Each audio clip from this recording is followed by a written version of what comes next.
We'll be reaching altitudes over 2,700 metres for Friday's stages, and those oxygen-hungry cars and drivers will suffer.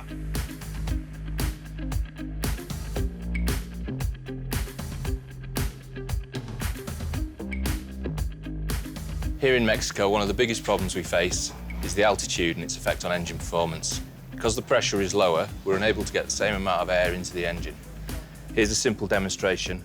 This represents the air that we can get into the engine at sea level. This is the fuel, and this is the resulting power. Here at altitude, we can only get 75% of the air into the engine. This means we can only burn 75% of the fuel.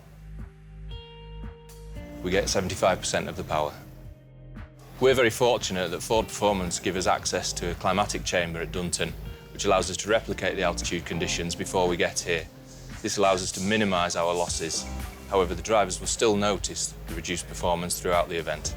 And it's not just speeds on stage that are affected. Last year, Toyota felt the heat in Mexico, thanks to the effects of altitude. Engine is running far too hot. We have to go to the road mode early on.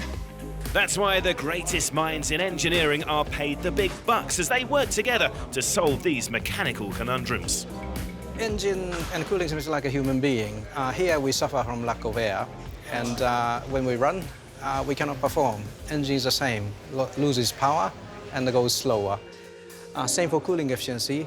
Air has to go through the cooling system, but it doesn't.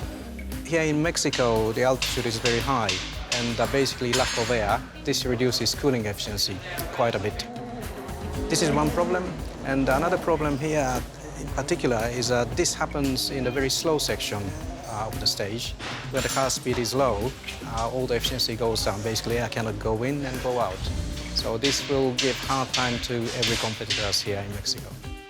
So we have to work in entrance as well as exit of the air to have a good balance of air that can go in and easily go out. So this is the work that we did over last year to this year.